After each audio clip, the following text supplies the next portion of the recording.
देश के प्रधानमंत्री नरेंद्र मोदी लगातार ये कहते आ रहे हैं कि भ्रष्टाचारियों पे शिकंजा कसेंगे। हमारे साथ हैं कांग्रेस के प्रवक्ता हैं और इनसे हम बात कर रहे हैं कि भारतीय जनता पार्टी के नेता प्रधानमंत्री नरेंद्र मोदी कितना शिकंजा कस पाएंगे। प्रधानमंत्री नरेंद्र मोदी झूठ बोलने के लिए विश्वविख्यात। प्रधानमंत्री नरेंद्र मोदी से एक सवाल है कि 10 साल में आपने कितने भ्रष्टाचारियों को जेल में डाला। जवाब आएगा शून्य। हाँ, अगर एक और सवाल बदल के पूछ लिया जाए कि प्रधानमंत्री ने कितने भ्रष्टाचारियों को भाजपा में शामिल कराया, तो उसकी लंबी लिस्ट है, वो फिर पता नहीं चलेगा, क्योंकि सारे भ्रष्टाचारियों को प्रधानमंत्री मोदी बहनोई बना लेते हैं। प्रधानमंत्री, देखिए, ऐसे शब्दों का प्रयोग ना करें तो बेहतर रहेगा। भाई, ऐसा है कि बहनोई का जो सम्मान होता है ना, मैं उस बात की बात कर रहा हूँ। बहनोई इसलिए बना लेते हैं कि कहते हैं 70,000 करोड़ का भ्रष्टाचार अजीत पवार। जिस दिन कहते हैं उसके अगले दिन अजीत पवार एनडीए के साथ खड़े होते हैं और डिप्टी सीएम और वित्त मंत्री बन जाते हैं। हेमंत बिस्वा शर्मा विश्व का सबसे बड़ा भ्रष्टाचारी कहा था अमित शाह ने, उसको मुख्यमंत्री बना दिया। आदर्श घोटाले के लिए जिसको आरोपित करते थे अशोक चौहान, उसको राज्यसभा भेज दिया। प्रफुल्ल पटेल जैसे ही शामिल हुए एनडीए में, प्रफुल्ल पटेल की केस फाइल बंद हो गई, सीबीआई ने क्लोजर रिपोर्ट लगा दी। तो भ्रष्टाचारियों को ये प्रश्रय देते हैं और विश्व का अनोखा प्रयोग करते हैं प्रधानमंत्री नरेंद्र मोदी। मुझे नहीं लगता कि विश्व में कोई ऐसा करता होगा कि जिसको कहेगा चोर, उसको अपने घर की तिजोरी की चाबी दे देगा। आप करोगे क्या? जिसको आप चोर मानते हो या चोर कहते हो, उसको घर की चाबी दे दोगे, तिजोरी की वो भी नहीं। तो ये स्पष्ट है कि प्रधानमंत्री जी ब्लफबाजी करते हैं, झूठ बोलते हैं, फर्जी बातें करते हैं। अब आ जाते हैं, प्रधानमंत्री खुद आकंठ भ्रष्टाचार में डूबे हैं। राफेल का मामला है, अडानी के हिंडनबर्ग रिपोर्ट का मामला है, नरेंद्र सिंह तोमर के बेटे का मामला है, आयुष्मान कार्ड का मामला है, राष्ट्रीय राजमार्ग का मामला है। इन सभी मामलों की जांच से प्रधानमंत्री भागते हैं। प्रधानमंत्री इलेक्टोरल बॉन्ड की जानकारी को देश की जनता से छिपाना चाहते थे, इसलिए सुप्रीम कोर्ट में हलफनामा दिया कि इलेक्टोरल बॉन्ड की जानकारी जनता को जानने का अधिकार नहीं है। पीएम केयर फंड को आरटीआई के दायरे से बाहर किया और कहा कि इसके बारे में गरीब जनता को जानने का कोई अधिकार नहीं है। मामला क्या है कि जांच से कौन भागता है या चीज़ों को कौन छिपाता है? जो चोर होता है। तो प्रधानमंत्री भ्रष्टाचार में आकंठ डूबे हैं और थोथी बात कर रहे हैं। जब प्रधानमंत्री की बात कर रहे हैं, उनको तो लोग, भारतीय जनता पार्टी के लोग, सभी लोग शाह के रूप में देखते हैं। नहीं, जनता ये कहती है कि नहीं, अगर ये ईमानदार हैं प्रधानमंत्री, तो जांच से क्यों भाग रहे हैं? भाई, डॉक्टर मनमोहन सिंह इतना ईमानदार व्यक्ति, जब भी कोई आरोप लगा तो उन्होंने जांच करवाई।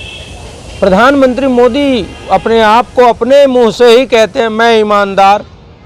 तो जब आप ईमानदार हो तो जांच से डरते क्यों हो, भागते क्यों हो? जांच से वही भागता है जो चोर होता है, जो भ्रष्टाचारी होता है, जिसकी भ्रष्टाचार में हिस्सेदारी होती है। तो प्रधानमंत्री की हिस्सेदारी है। और देखिए, प्रधानमंत्री जी आजकल बौखलाए हुए हैं। उसका कारण ये है कि उनको प्रत्यक्ष हार दिख रही है।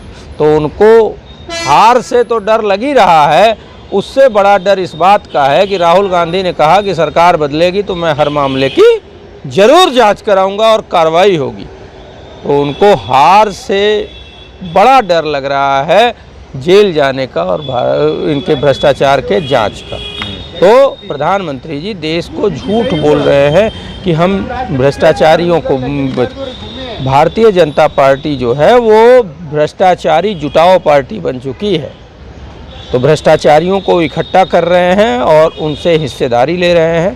ताज़ा मामला ये है कि वो शरद चंद्र रेड्डी से 60 करोड़ लेते हैं, उनको जमानत दे देते हैं। कैसा मामला है? इसको ऐसे देखिए कि एक पुलिस वाले ने एक किसी को पकड़ा, अपराधी को, उसने पुलिस वाले के जेब में कुछ पैसे डाल दिए और उसने उसको छोड़ दिया। तो इस तरीके की टुच्चा हरकत भारतीय जनता पार्टी की ये नरेंद्र मोदी सरकार कर रही है। ये भ्रष्टाचार का खुला प्रमाण है कि जिसको आपने अरेस्ट किया, उसने इलेक्टोरल बॉन्ड से आपको चंदा दे दिया, उसको आपने बरी कर दिया। तो यही तो भ्रष्टाचार है। गरीब जनता यही तो कह रही है। आप एक तरफ कहते हो विकसित भारत, दूसरी तरफ 5 किलो राशन पे जनता को मजबूर कर दिए हो। तुमने 10 साल के शासन में वो स्थिति कर दी है कि गरीबों को 5 किलो के लिए लाइन में लगना पड़ रहा है। तुमने कहा था महंगाई कम करेंगे, 40 रुपए की अरहर की दाल 200 रुपए किलो हो गई। 400 का गैस सिलेंडर 1000-1200 तक पहुंच गया। बिजली का बिल 3 गुना बढ़ गया। दूध जो 30 रुपए लीटर था वो आज 65-70 रुपए लीटर हो गया। तो गरीब जनता ही तो उसको भुगत रही भाई। एक और मामला मैं बता दूं कि प्रधानमंत्री ने 2012 में डॉक्टर मनमोहन सिंह ने एक बात की थी जिससे गरीबों को बचत हुई। जो खाते में मिनिमम बैलेंस का राइडर था उसको हटा दिया कि मिनिमम बैलेंस पे कोई चार्ज नहीं कटेगा 2012 में। और मोदी जी 2016 में आते हैं, उन्होंने उसको फिर से परिवर्तित कर दिया और मिनिमम बैलेंस के नाम पे 2016 से 2024 के बीच बैंकों ने गरीब जनता से 35,000 करोड़ वसूले। अब आप बताइए कि मिनिमम बैलेंस कौन लोग अपने खाते में नहीं रख पाते हैं? जो गरीब आदमी है, जिसका खर्चा नहीं चल पा रहा है, वो अपने खाते में 10,000 20,000 नहीं रख पाता है, उसी का चार्ज कटता है। किसी अमीर का कटा है क्या? तो वो 35,000 करोड़ गरीबों की जेब से उन्होंने निकाला है। ये डकैती है। ये सरकार सिर्फ कारोबारियों के लिए काम कर रही है और गरीबों का खून चूस रही है। ठीक है, तो भ्रष्टाचार पे इन्होंने प्रकाश डाले हैं कांग्रेस नेता और कांग्रेस प्रवक्ता वैभव त्रिपाठी थे। विशेष रिपोर्ट कर रहे थे तो हमारे साथ बन रहे थे कांडी बनारसी के साथ। हमें दीजिए इजाज़त। नमस्कार।